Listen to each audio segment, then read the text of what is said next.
लाखों लोग यूपीएससी के लिए अप्लाई करते हैं and I think nearly 0.01% chance रहता है। तो कहीं ना कहीं आपको लगता है कि दे लैक क्लैरिटी। थोड़ा डिटेल में आंसर करूँगा। आर्मी में हमेशा जो जवान है वो मेरिट पे रहते हैं, वहाँ पर कास्ट नहीं होता है, वहाँ पर कोई कोटा नहीं होता है। इंडियन गवर्नेंस में जो लोग हम अपॉइंट कर रहे हैं, जो लोग वहाँ पर बैठ रहे हैं, उनमें कोटा होता है। सो डू यू थिंक हमें from a quota based government और quota based allocations we should move more towards meritocracy?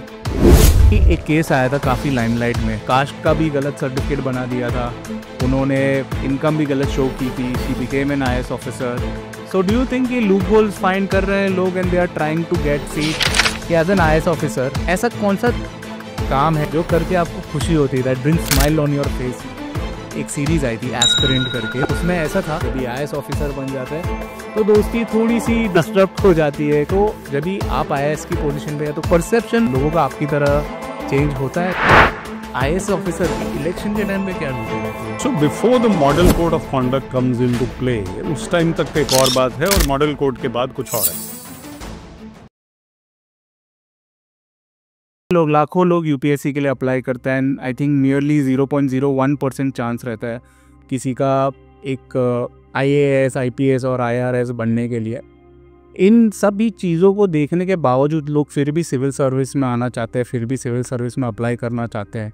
तो कहीं ना कहीं आपको लगता है कि they lack clarity mostly about, लोग देख देख के आना चाहते हैं, या तो इस मोस्टली अबाउट फैमिली प्रेशर में आ रहे हैं? तो वो यूपीएससी क्यों करना चाहते हैं, उसका रोल क्या है, वो क्लैरिटी उन लोग लैक करते हैं? Do you think that? थोड़ा डिटेल में आंसर करूंगा ये वाला। Yes.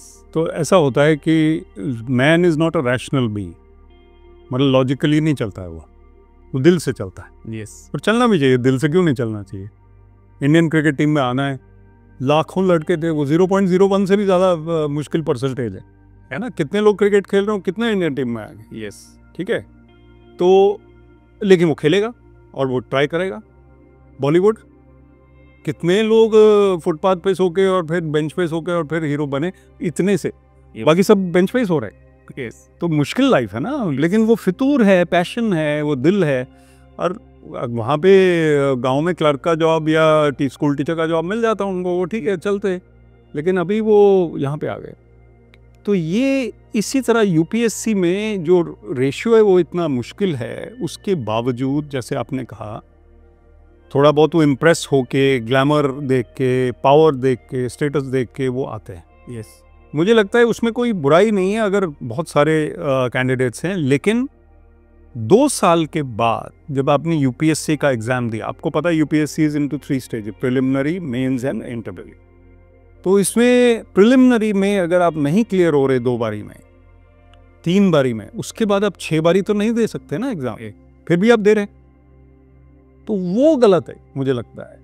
1 बारी 2 बारी एग्जाम देने में क्या होता है, हमारा जीके की प्रैक्टिस हो जाती है, लाइफ की प्रैक्टिस हो जाती है, नॉलेज बढ़ जाती है। 2 साल एग्जाम को दे रहा है, 22 साल का लड़का है, 24 साल तक दे रहा है, कोई फर्क नहीं पड़ता इतना। Yes.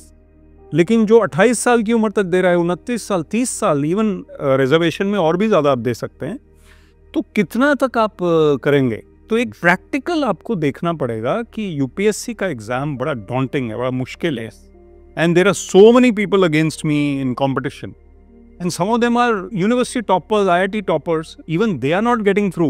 Yes. What are my chances if I am 60, 70, 80, 90 भी हो आजकल, तो भी what are my chances? So I think practically the family should not put pressure. Okay. The student should realize 2 साल के बाद अगर आपको लगता है कि आपका चांस है तो आगे भी दीजिए, और लगता है नहीं है तो प्रैक्टिकल बात करिए। लास्ट पॉइंट इसमें यह है कि जो स्टेटस ऑफ सिविल सर्विसेज है वो बढ़ गया है। Okay. एक तरह से सोशल मीडिया की वजह से जो इमेज जो बिल्डिंग हुई है उसकी, वो बहुत बढ़ गया है। Yes. People like Tina Dabi है, एक हैं IAS ऑफिसर, सुपरस्टार है Yes. यूपीएस इसमें, इंस्टाग्राम वगैरह। तो these people are icons of the IAS, Yes. They are known. I know one young lady who is the SSP of a district in UP, Vrinda Shukla, हमारे family friends में से है, वो जबरदस्त ऑफिसर है, यंग लेडी। Okay. लेकिन ये चीज़ें दूर से देख के बहुत अच्छी लगती हैं, वहाँ जाके पास जाके पता चलता है कि ये बहुत मुश्किल काम है। एक बार आ भी गए तो भी मुश्किल लाइफ है। यस लेकिन yes it is worth trying, because हमारा नेशन, हमारा इंडिया जो है वो सिविल सर्विसेज पे डिपेंड करता है। ये तो अगर अच्छे कैंडिडेट्स नहीं आएंगे तो कौन आएगा फिर। लेकिन आपको प्रैक्टिकल अप्रोच इसमें अपनाना है। सो काफ़ी टाइम ऐसा होता है कि फैमिली प्रेशर तो है but then that plays against them. उनको क्विट करना है तो वो क्विट नहीं कर पाते। फैमिली प्रेशर है और सोसाइटल प्रेशर है, सब peer pressure, everything is there. Then what should be their mindset कि अगर क्विट करना है तो कभी और कहाँ डिसीजन लेना चाहिए कि ओके अभी बस हो गया। मुझे लगता है कि एक तो communication between parents and the youth, not only in UPSC. मैं इस पे बहुत ट्रैवल करता हूँ, ओवर थिंकिंग पे रील्स बनाता हूँ, करियर डिसीजन पे भी बनाता हूँ। ट्रैवल करके मैं कॉलेजेस में भी जाके, यूनिवर्सिटीज़ में टॉक देता हूँ। आपको कम्युनिकेट करना है फैमिली के साथ और फैमिली को आपके साथ। आजकल क्या है कि स्पैन ऑफ अटेंशन बड़ा कम है। हम तो 1 घंटे का पॉडकास्ट कर रहे हैं। हाँ, फैमिली को कभी देखा आपने 1 घंटा बात करते हुए? बहुत मुश्किल है। वो धड़ाम से दरवाज़ा मार के और जाएगा, और नहीं आप नहीं मानते मेरी बात, मैं आई एम नॉट टॉकिंग, ये वो, खाना नहीं खाऊंगा, अब चला गया। उसके बाद next discussion after 1 month. Yes वो 1 मंथ के बाद भी रिपीट। यस तो where is the patience for the family? So firstly 2 years के बाद असेसमेंट होना चाहिए यूपीएससी कैंडिडेट का फैमिली के साथ। तुमने 2 साल ट्राई किया, नहीं आपका बात बन रहा है तो आप कुछ और करिए। आपका बेसिक क्वालिफिकेशन है इकोनॉमिक्स या सोशियोलॉजी या केमिस्ट्री, जो भी है उसमें आप ट्राई करो, आगे लेक्चरशिप करो, कोई जॉब की ट्राई करो। तो आई थिंक दूसरा सर्विसेज ट्राई करो, state civil service, EPFO, CRPF, कोई और आपको गवर्नमेंट जॉब में जाना है, और भी सर्विसेज हैं यूपीएससी के अलावा। So I think it is very important for families to communicate and the student, because who is more mature? Parents should be more mature. Yes लेकिन पेरेंट्स का भी स्पैन ऑफ अटेंशन नहीं है, कम है। वो उसको प्रेशर डाल रहे हैं। प्रेशर की जगह उसको इंकरेज करो कि देखो हमने आपको बैक किया, 2 साल आपने ट्राई किया, अब ठीक है, time to take a call कि अब आप कुछ और करो। तो 2 साल या 3 साल से ज़्यादा आपको अटेम्प्ट नहीं करना चाहिए मेरी राय में। यस तो यस यू सेड कि सिविल सर्विस करना चाहिए, तो जो लेक्चरर बनना चाहिए, और these are plan A, plan B, plan C, बिल्कुल। तो ये सब तो होना ही चाहिए कोई भी एस्पिरेंट अगर जा रहा है यूपीएससी देने के लिए। बट काफ़ी डिफिकल्ट रहता है अगर आप वो मोमेंट में रहते हो।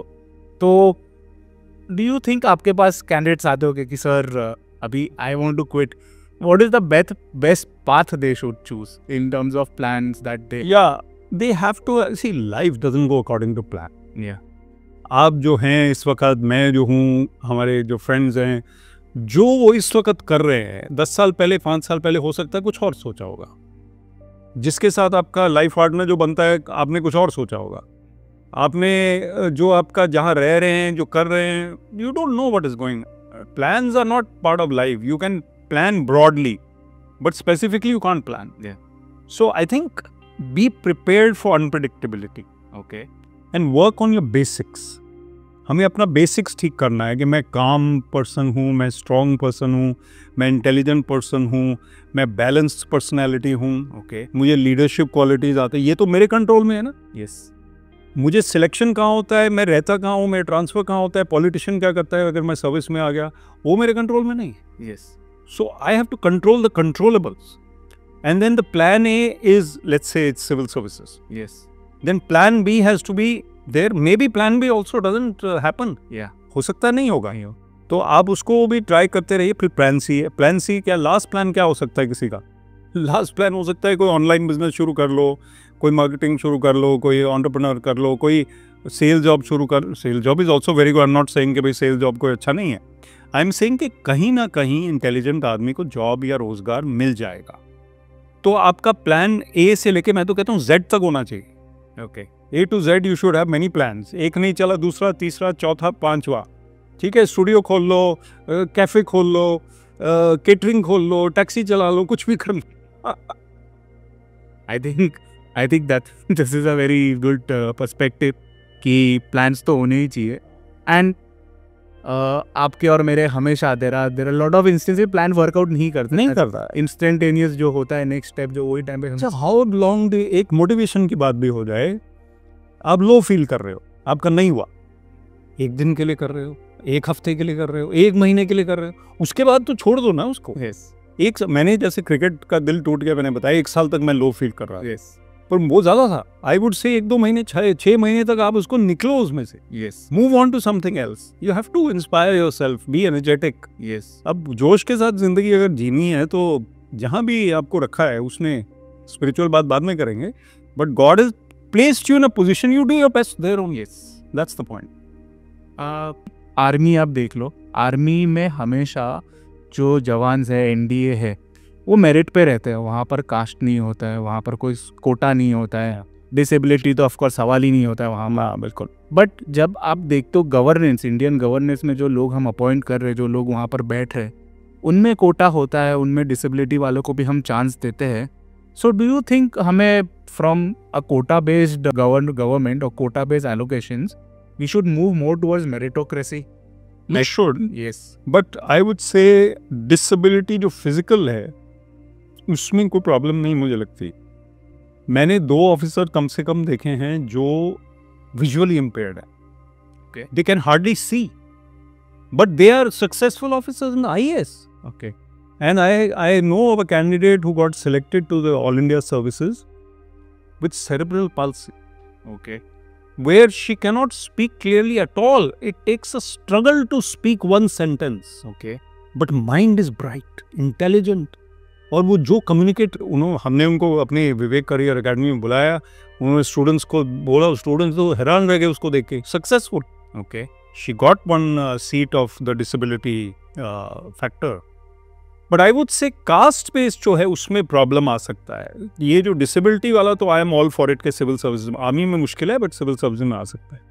कास्ट में क्या होता है, अगर कोई जनरेशन एक बेनिफिट उठा चुकी है कास्ट का, उसके बाद नेक्स्ट जनरेशन को नहीं मिलना चाहिए। यस और इकोनॉमिक क्राइटेरिया जो है वो बड़ा इंपॉर्टेंट है। यस जो गरीब है उसको मिलना चाहिए, जो कास्ट कोई भी हो। So this is something which has to be done. I must praise the army and the defence service. आपने कहा वहाँ पे कोई चांस नहीं है इस किस्म का। यस और वहाँ पे आपका जो सिलेक्शन होता है ना, यहाँ IAS का इंटरव्यू 30 to 40 मिनट्स का होता है, वहाँ पे 5 दिन का होता है। यस साइकोमेट्रिक होता है, physical, mental, stress test, personality analysis. वैसे ऑफिसर नहीं बनाते, और वो आर्मी ऑफिसर हैं, ये सिविल सर्विस ऑफिसर, दोनों इंपॉर्टेंट है। तो हम लोग, मुझे ऐसा लगता है कि इंटरव्यू को बढ़ा देना चाहिए, 2 दिन का होना चाहिए कोई पर्सनालिटी टेस्ट। क्योंकि मैं मैथ्स का टॉपर हूँ, मैं केमिस्ट्री का टॉपर हूँ, फिर मैं बन गया सिविल सर्विस ऑफिसर, इंटरव्यू में ठीक ठीक हो गया, निकल गया। वहाँ जाके पीपल स्किल्स चाहिए। Okay very important to do that. Okay but lately एक केस आया था काफ़ी लाइमलाइट में, न्यूज़ में था, जहाँ पर we will not name that person, but उन्होंने कास्ट का भी गलत सर्टिफिकेट बना दिया था, उन्होंने इनकम भी गलत शो की थी। She became an IAS officer. So do you think ये लूप होल्स फाइंड कर रहे हैं लोग and they are trying to get seat जो ऑफ कोर्स उनको नहीं मिलनी चाहिए? That should be going to more deserving candidate. या नहीं, दैट इज वन केस। एक कहावत है इंग्लिश में, one swallow does not a summer make. Swallow is a bird, एक बर्ड से बात नहीं बनता है। ओके तो अगर एक, ये नेगेटिव सेंस में हम बात कर रहे हैं कि अगर कोई एक जने ने गलत किया तो the whole ocean does not become bad.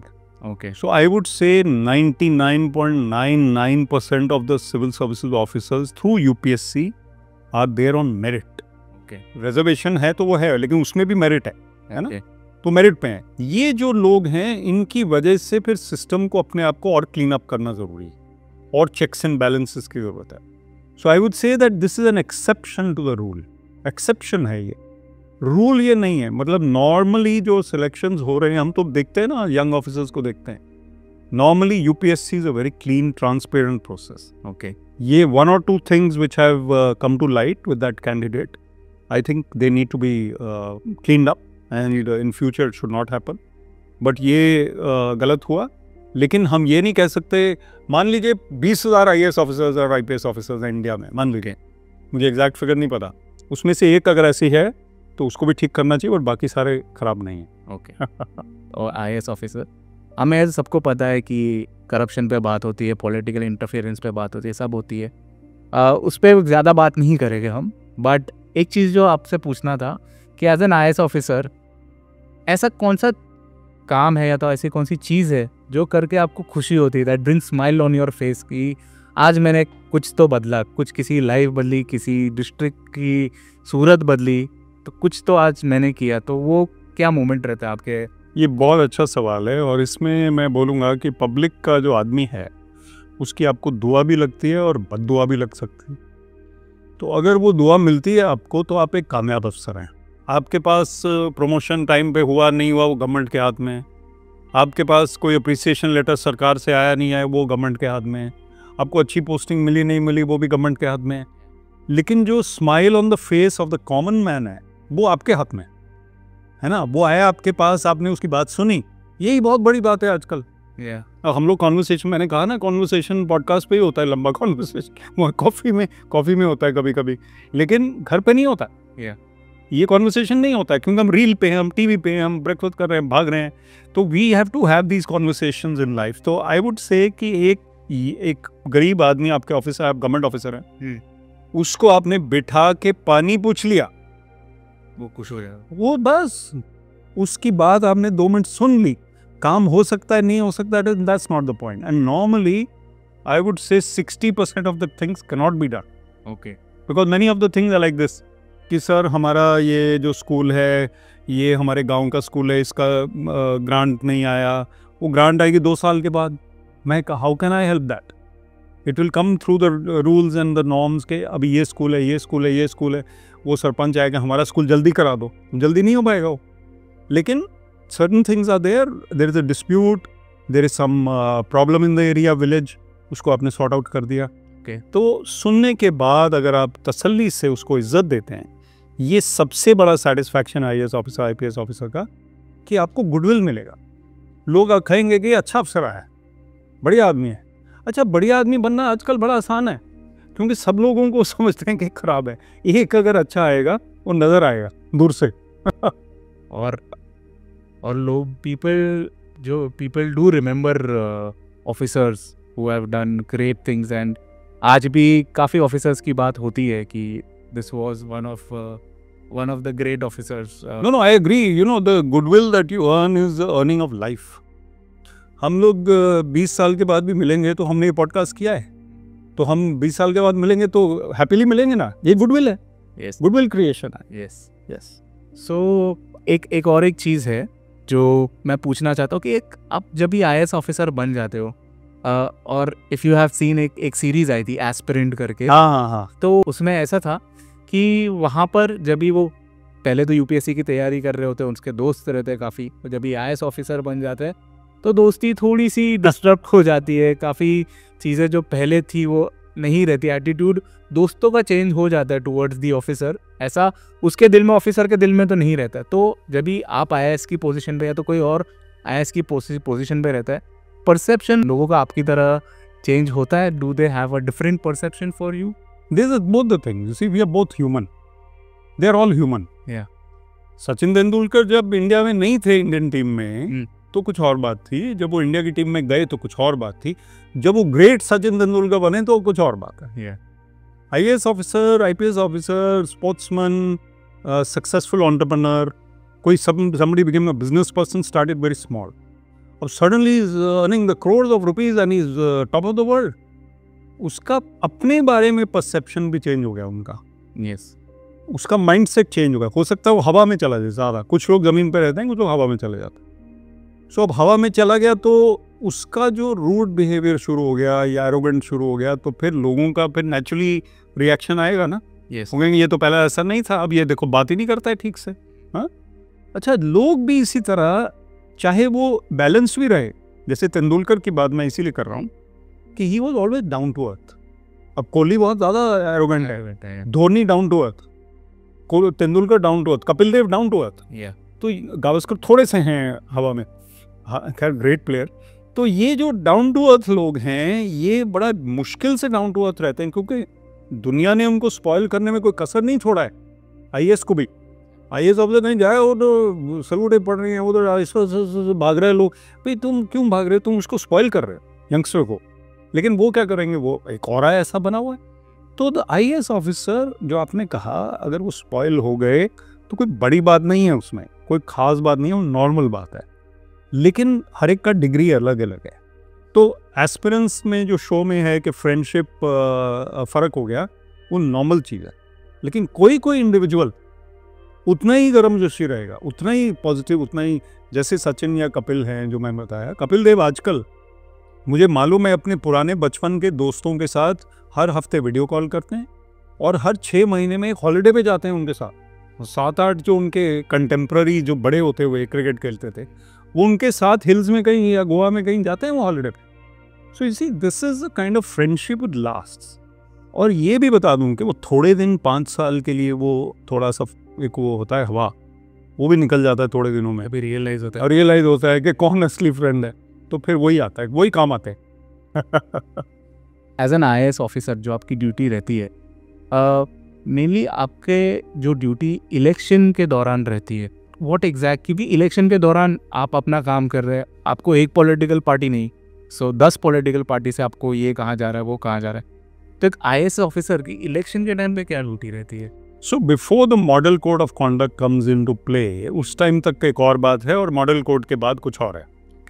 Model code जब आ जाता है तो हर ऑफिसर के पास एक शील्ड है, एक बहाना है, और अच्छी बात है। 40 days before the election nothing can be done. वो आ गया तो उसके बाद आप कोई पॉलिटिशियन, अच्छा उसके बाद स्टेट इलेक्शंस है, मान लो CM चेंज होगा या वही रहेगा हमें पता नहीं, everybody is equal for you. Okay, so as an officer in the model code of conduct you are balanced and neutral, nothing, no problem. Before that I was director school education before the state elections of Haryana. Okay, once 2014 I think. अब उस time school education में सबसे ज़्यादा pressure था, 6 महीने इसकी बदली कर दो, इसको वहाँ लगा दो, ये हमारा आदमी है, इनकी बात मान लो, फ़ोन आते हैं पॉलिटिशियन। ओके, अब उसमें क्या है कि आप you have to go on merit. I was always on merit, but 6 months I received a bombardment of telephones because election were coming. They wanted their constituency, each MLA, each minister, कि मेरे area का ये जो बंदा है ये मेरा voter है, इसकी फैमिली में उसका जो नेफ्यू है उसकी ट्रांसफ़र फलाने स्कूल से फलाने स्कूल ज़रूरी है। अब मैं डायरेक्टर हूँ तो I have to handle the pressure from both sides. So pressure जो है वो इलेक्शन से पहले बढ़ जाता है, 6 महीने पहले, साल पहले शुरू हो जाता है, लेकिन कुछ डिपार्टमेंट्स में उतना नहीं होता है, कुछ में ज़्यादा होता है। पुलिस में हो सकता है ज़्यादा हो, एजुकेशन में ज़्यादा, हेल्थ केयर में हो सकता है, बड़े बड़े डिपार्टमेंट्स में। So I think in all, if you are neutral, if you are balanced, if you are firm, I found that being firm and balance एक रेपुटेशन बन जाता है। और छोटे स्टेट में सबको पता है कौन क्या है, तो एक बार आपने बना लिया रेपुटेशन के विवेक आत्रेय तो ऐसा है, ये बात नहीं मानता है उल्टी सीधी, तो फिर आपको कोई बोलेगा ही नहीं, कॉल भी नहीं आएगा। हाँ, फिर कॉल नहीं आएगा। तो सर इलेक्शन के टाइम पे जैसे बहुत सारे रहते हैं कि उन लोग पैसे बांटते हैं, ये सब जो नॉर्मल मॉरल प्रैक्टिस में नहीं रहता, नॉर्मल कोड ऑफ कंडक्ट में नहीं रहता है। सो ऐसे सब सिचुएशंस एज अ IAS आपके लिए बहुत डिफिकल्ट हो जाता है ये सब चीज़ें हैंडल करना? It is easier than before, होता तो ये अभी भी है, लेकिन अब इलेक्शन कमीशन बड़ा स्ट्रिक्ट है और ये कहा जाता है कि जो DM है या जो रिटर्निंग ऑफिसर है वो उस वक्त इलेक्शन कमीशन के अंडर काम कर रहे हैं, स्टेट गवर्नमेंट के अंदर काम नहीं कर रहे हैं। और ऑब्जर्वर भी पता है आपको, इलेक्शन ऑब्जर्वर, अगर आपकी स्टेट में इलेक्शन नहीं है, आप IAS ऑफिसर हरियाणा में हैं, यूपी में इलेक्शन है तो आप ऑब्जर्वर लग गए, यूपी में आप ऑब्जर्वर लग गए, तो फिर आप वहाँ जाके न्यूट्रल ही रहेंगे ना, आपके ऊपर कोई प्रेशर नहीं। Okay, so I would say that system has improve, but अभी भी अगर अब ये पैसे बांटना वोटर्स को हो रहा है तो police and administration has to monitor very carefully and election commission has to monitor. Okay, yeah so apart from this election, during election time communal tension भी काफ़ी रहती है कभी कभी, and India being communally diversified, ये communal tension manage करना भी आपके लिए उतना ही डिफिकल्ट रहता है? सो मुझे लगता है कि इंडिया जितना बड़ा है उस हिसाब से कम्युनल टेंशन वैसे सीरियसली स्पीकिंग उतना नहीं। ओके, मुझे लगता है कि बहुत सी स्टेट्स में कभी कम्युनल टेंशन हुआ ही नहीं। हिमाचल में कभी नहीं हुआ, उत्तराखंड में भी मुझे नहीं पता, हिल स्टेट्स में कम होता है, राजस्थान में भी मुझे नहीं लगता कभी हुआ है, हरियाणा में मैं पोस्टेड रहा हूँ, वहाँ भी कम्युनल टेंशन कभी बहुत ही रेयर है। So I think when you are in a posting जहाँ पे ऐसा कुछ है, better is to form communication channels with all communities. Okay, अब DM लग गए ऐसी जगह पे जहाँ पे बड़ी पावरफुल 2 कम्युनिटीज़ हैं, आप दोनों कम्युनिटीज़ के साथ कम्युनिकेशन बना के रखो जाते ही, उनके जो लीडर्स हैं उनका सेपरेटली इकट्ठे मीटिंग करो कि मैं आया हूँ, हम चाहते हैं कि सब लोग मिलजुल के काम करें और आप सब इंसान हैं, दोस्त हैं, और कभी कोई बात हो तो मेरे से पहले बात करिए, रूमर पे मत जाइएगा। पुलिस अफसर का भी यही काम है अपने एरिया में। तो अगर आपने कम्युनिकेशन चैनल बना लिया एज एन ऑफिसर, फिर जब क्राइसिस आएगा वो आपको जानते हैं कि सर वो तो ऐसे हो रहा है, फिर आप कहोगे ठीक है मैं अभी करता हूँ। और अगर वो आपको जानता नहीं, आप उसको मिलते नहीं हो, आप इनएक्सेसिबल हो, फिर आप कैसे हैंडल करोगे? फिर टेंशन हो जाएगा। And right now also more than the leader, social media काफी इन्फ्लुएंस हो कर, बहुत ज्यादा, क्योंकि फेक न्यूज, बिल्कुल पुरानी वीडियो क्लिप्स दिखाना, तो ये सब काफी ज्यादा माइंड को डाइवर्ट करता है, और यू कैन से माइंड को इन्फ्लुएंस करता है कि यू हैव प्रोवोक भी कर लेता है that you have to stand for your religion and be against someone else's religion. I totally agree. उससे क्या होता है कि देखिए social media is another very balancing act चाहिए उसमें। ओके, मुझे नहीं पता आप ये पूछने वाले थे या नहीं, लेकिन ऑफिसर्स को सोशल मीडिया में बैलेंस बनाना पड़ेगा। अब मैंने आपको बताया कुछ ऑफिसर जो बहुत ज़्यादा फॉलोइंग है जिनकी, वो ठीक है, इसी रोल मॉडल कौन है इंडिया में? अगर रोल मॉडल आईएएस ऑफिसर है, क्रिकेटर है, इवन फिल्म स्टार है, उसमें कोई दिक्कत नहीं है। लेकिन अगर रोल मॉडल गैंगस्टर है, और अगर कोई टेररिस्ट है, अगर कोई जो बहुत ज़्यादा क्रिमिनल टाइप आदमी, बिजनेसमैन है, जिसने सबको पता है कि धंधलेबाजी करता है, लेकिन वो रोल मॉडल, तो सब ऐसा बनना चाहते हैं, तो वो तो गलत है ना सारा। इधर आईएएस ऑफिसर का रोल मॉडल होना अच्छा। ना सोशल मीडिया में हमें सिर्फ एक चीज़ का ऑफिसर्स को ध्यान रखना है, जब मैं अपना ऑफिशियल ऑर्डर्स उस पर लगा रहा हूँ, मैं डीएम हूँ, मैंने किसी को सस्पेंड कर दिया, कोई मैंने 144 लगा दिया, मैंने ये कर दिया, वो मैं लगा रहा हूँ फेसबुक पे अपने, ठीक है। उसके बाद मैं अपना बर्थडे पार्टी भी लगा रहा हूँ उसी पे, वो नहीं आएगा। वो आप अलग चैनल बनाओ अपने फैमिली के लिए। So you have a page only for the public and one for the, so this is a balance you have to maintain. Right sir.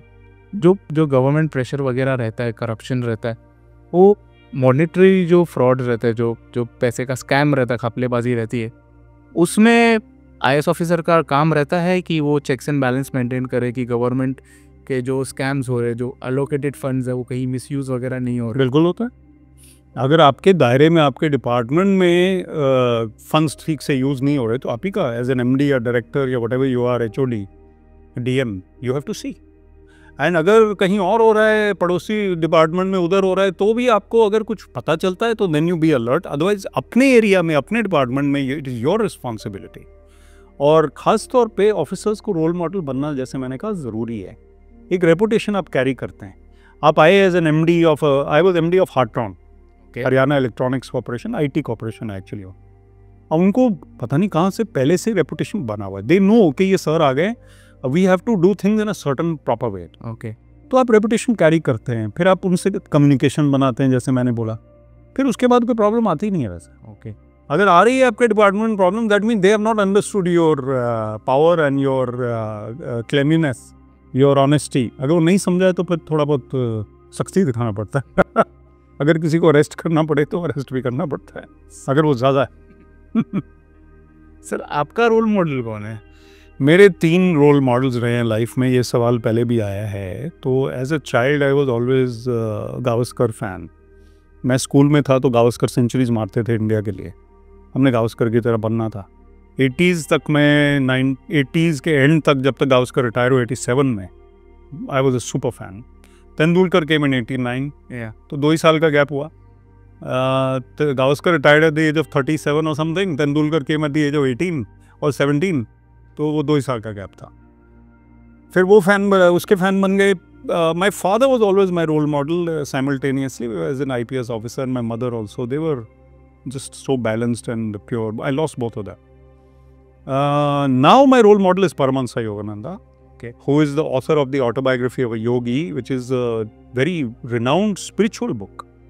और उस spiritual book में world over followers हैं, और वो balanced teachings हैं for all religions. So he is my role model because he says the purpose of life is to find God, to find joy, to find happiness within. And you conquer all your desires and your temptations and your fears and your worries. ये सब करना ज़रूरी है। तो मैं English में तो नहीं बोला। तो फिर वो जो ऑटोबायोग्राफी ऑफ योगी और लेसन्स की जो प्रैक्टिस मैं करता हूँ, वो मुझे बहुत अच्छी लगती है। सो आजकल काफ़ी चीज़ जो चल रही है, पॉपुलर है, वो लॉ ऑफ अट्रैक्शन और manifestation. And I just wanted to ask, do you also practice manifestation, or what's your take on law of attraction? I think ये लॉ ऑफ अट्रैक्शन और मैनिफेस्टेशन ये स्पिरिचुअल एलिमेंट्स हैं, और मुझे ऐसा लगता है कि स्पिरिचुअल एलिमेंट्स लाइफ का पार्ट है और हम समझ नहीं पाते इनको। Okay. अब एक हम लोग बात कर रहे हैं, एक वाइब्रेशन है इसमें, ऑरा है। अब साइंस ने अभी तक ऑरा को मेजर करना नहीं शुरू किया है कि इसका ऑरा 8.25 है, उसका 3.2 है, उसका -4 है।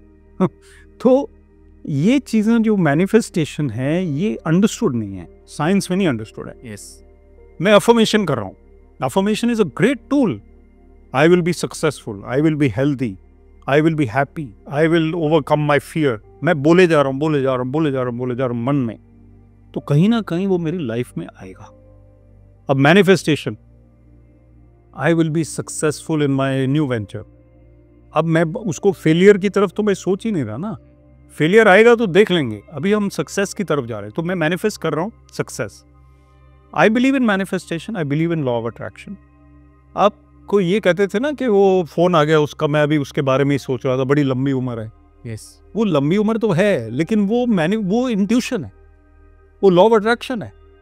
आपने किसी के बारे में सोचा, उसका फोन आ गया, ये लॉ ऑफ अट्रैक्शन ही है। Yes. और एक तरह से वो मैनिफेस्ट हो गया जो आपने सोचा।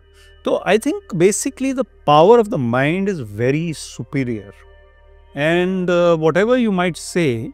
अब विमेन को देखिए, लेडीज बैठी होती हैं, कोई आदमी आता है, उसका एक ऑरा है, वो लेडीज समझ जाती हैं बंदा कैसा है। They know more better than man. हम थोड़े लिमिटेड है, वो सुपीरियर होते हैं, हम मान लेना चाहिए। मैन वो देखती हैं कि ये आदमी, इसकी वाइब ठीक नहीं है। Yes. उनको सेंस हो जाता है। Yes. वो कैसे होता है? Because they are intuitive. The intuitive faculty is more, that's a sixth sense, Yes. And through years of meditation the intuition will develop. फिर आप देखेंगे कि आपने, अभी मैं आपको बता रहा हूँ कि मैं कोई चीज़ पढ़ना चाह रहा हूँ बुक में, ऑटोबायोग्राफी ऑफ योगी उठा ली, कोई पेज खोला, देखा यार यही तो मैं आंसर चाह रहा था, यही तो मैं बात सोच रहा था, ढूंढ रहा था। यही तो मैं ढूंढ रहा था। तो ऐसी चीज़ें, इट्स नॉट कि मैजिक है कोई, ये आपने मेहनत की अपने ऊपर तो वो बनती जाती है।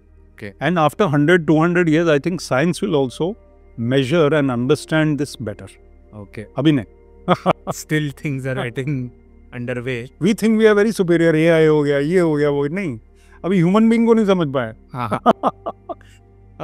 So सर, जो आपने कहा वुमेन के बारे में कि women is more emotionally more superior, Yes. आप in your talks also you emphasize more on emotional intelligence. Yes, yes. So can you just आप हमें बता सकते हो कि क्या होता है emotional intelligence? So Daniel Goleman ने डिफाइन किया इसको, उसके 7 एस्पेक्ट्स हैं, self awareness, awareness of others, empathy वगैरह, लेकिन मैं अपना सिंपल डेफिनेशन दूंगा।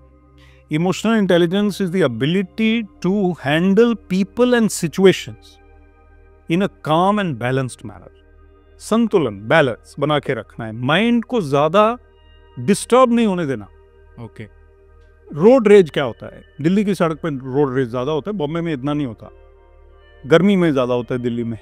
गर्मा गर्मी हो जाती है। उसने आपको कुछ कहा, आपने उसको 2 लगा दिए। हाँ, उसने जो कहा आपको, उसकी समझ उतनी है, उसका लेवल उतना है, आप उसको क्यों पढ़ रहे हो? आपका इमोशनल इंटेलिजेंस कहता है कि अब जैसे मैं सेलिब्रिटी हूं, मान लो, यस, मैं नहीं हूं पर मैं मान लो मैं हूं। तो हरभजन सिंह एक बार शुरू यंग थे, हरभजन सिंह कहीं गए तो किसी को लगा दिया, उसने कुछ बोल दिया। हाँ, नहीं कर सकते आप नहीं कर सकते। तो आप जब, हम IAS ऑफिसर हैं, कोई मान लो नारेबाजी हो गई कहीं पे, can I go and slap people? No, I can't do it. So I have to control my anger, my temper, my fear, worry. That is emotional intelligence, to be able to channelise your emotions in the right direction, to stay positive, to understand others. ये composite चीज emotional intelligence है। कहाँ पे क्या बोलना? अब इस podcast में मैं बात करने लगूँ कि 1983 में मैंने ये किया, फिर वो किया, फिर ये किया, फिर वो किया, 1984 में ये किया, it is not relevant. So emotional intelligence means you are saying the right thing at the right time to the right person in the right manner.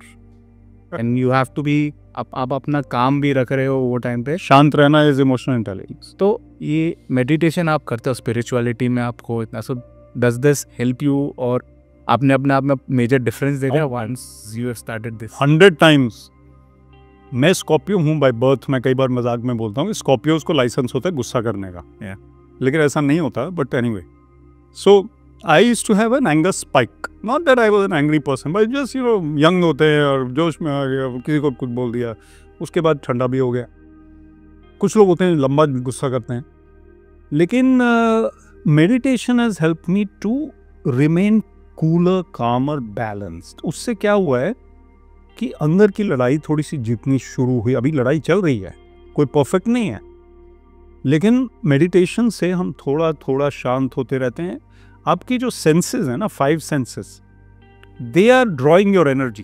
Okay, when you meditate the energy goes within okay, and you are energised from within. Okay, so you feel your mind, your body, your soul are benefiting from that. आप किसी meditator को देख लो, हम लोग meditation सत्संग में जाते हैं, उसके बाद एक चाय पानी होता है कभी कभी, वहाँ पे मैं वाइब्स महसूस करता हूँ। क्या बात है वहाँ पे, क्या लोग हैं वो, सिंपल, ऐसा नहीं कि कोई कोई बहुत हाईफाई लोग हैं, सिंपल लोगों का वाइब्रेशन कुछ। और हम किसी पार्टी में जाते हैं तो वाइब्रेशन कुछ और है। तो वो चीज़ है, मेडिटेशन का फ़ायदा बहुत है। ओके। हर एक के लाइफ में, हर एक के करियर में एक डिफाइनिंग मोमेंट रहता है। Tell us more on how was this life journey of your. तो इसमें क्या हुआ कि डिफाइनिंग मोमेंट कई आए। एक तो जब मैं क्रिकेट खेलता था और इंडिया के लिए खेलना चाहता था, और फिर नहीं हो पाया, तो इंजीनियरिंग में जाना पड़ा। पापा ने बोला कि इंजीनियरिंग करो, तुम पढ़ाई करो, and so I went to engineering. तो दिल टूट गया कि सीके नायडू खेलने के बाद और लेवल पे नहीं खेल पाया। ओके। उसके बाद डिफाइनिंग मोमेंट आया, I lost my father, and उस टाइम उन्होंने मुझे जॉब दिया हरियाणा सिविल सर्विस में, ओके, आफ्टर इंजीनियरिंग। और मैं पहले इंजीनियरिंग की तरफ जा रहा था, फिर यूपीएससी का एग्ज़ाम भी दे रहा था, but when we lost him तो फिर यही हो गया। तो हरियाणा सिविल सर्विस ज्वाइन किया, उसके बाद बहुत साल बाद आईएएस में प्रमोट हुआ। ये सब डिफाइनिंग मोमेंट्स है। और फिर जब मैंने आईएएस से रिज़ाइन किया 7 years ago, उस टाइम फिर मोटिवेशनल स्पीकिंग के लिए, अब जो मैं कर रहा हूँ पूरे इंडिया के लिए, ओके, ये भी डिफाइनिंग मोमेंट था। तो जर्नी इंटरेस्टिंग है, क्रिएटिव है, बोल्ड है, काफी एंड अनऑर्थोडॉक्स एंड अनऑर्थोडॉक्स है। Yes. But sir, when you left cricket, अभी आपने क्रिकेट छोड़ा, तो ऐसा लगा कि ये मुझे तो बनना था क्रिकेटर, बट ठीक है, ऐसा काफ़ी इंडियंस के साथ होता है, करना कुछ और होता है, होता कुछ और। मैं बहुत ज़्यादा मुझे फितूर था। ओके। तो अभी भी cricket is my first love. मैं वाइफ को पहले बोल दिया था, जब हम डेटिंग कर रहे थे, कॉलेज में मिले थे, मैंने बोला cricket is my first love. तो उनको पता है ये हमेशा, वो ज़्यादा उनको क्रिकेट से जेलसी नहीं, औरों से हो सकती है, लेकिन उस टाइम मैंने बोला तो क्रिकेट में इतना ज़्यादा पैशन है कि कल भी, अभी हम मुंबई में हैं, हाँ, कल मैं सैर करते हुए आफ्टर लंच शिवाजी पार्क में चला गया। ओके। और 100 मैचेस चल रहे थे इकट्ठे। वो मैंने वहाँ पे टाइम लगाया, वीडियो खींचा, फोटो खींचा, लड़कों से बात किया, बॉल देखा कैसे आ रहा है, क्या हो रहा है, तो मज़ा आया। लेकिन वो दिल टूटने वाली बात थी, इसीलिए कि इतना पैशन है, तो दिल टूट गया। And then I had to reconcile. 1 साल लग गया मुझे निकलने में। हर एक की फैमिली वैल्यूज़ रहती है। तो as you said your father passed away, and उसके बाद आपने डिसाइड किया आप हरियाणा सर्विस ज्वाइन करोगे। तो आपके लिए what were the family values that came to you, जो आपको that help you to be the person you are today and as an IAS officer and as a civil servant? Family values बहुत ही important है। India में सबसे बड़ी strength हमारी family है। यस। क्योंकि इंडिया में फैमिली बहुत स्ट्रांग है, और यूएस में या यूरोप में 18 ईयर्स के बाद आपको फैमिली का सपोर्ट कम मिलता है, और आप भी चले जाते हैं, यंगस्टर छोड़ देते हैं, फिर वो बर्थडे पे और मदर्स डे पे, फादर्स डे पे फ़ोन करते हैं बस।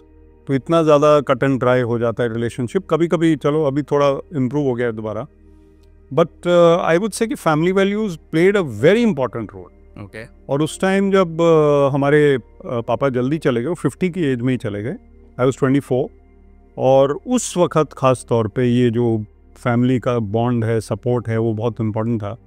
और मुझे HCS ज्वाइन करने का ऑफ़र आया कि उनकी जगह, because he was an IPS officer. Okay. तो फिर ज्वाइन किया, और फिर लाइफ में ही फैमिली बॉन्ड, फैमिली वैल्यूज़ और जो अपब्रिंगिंग है, उसका बहुत इंपॉर्टेंट रोल है। अमेजिंग। सो आई थिंक आपने अपनी लाइफ काफ़ी अच्छे से डिफाइन किया। So coming to the last point, last segment, जो हमारा है 30 days चैलेंज, जो we create a hashtag and where we inspire people through our guest कि उनको 30 days में अगर अपनी लाइफ ट्रांसफॉर्म करनी है तो क्या कर सकते हैं। सो फॉर यू सर, अगर आपको एक 30 डे चैलेंज देना है यूपीएससी एस्पिरेंट को या तो फिर एक ऐसे प्रोफेशनल को जो अपनी लाइफ में कामनेस चाहते हैं, so what will be your 30 day challenge?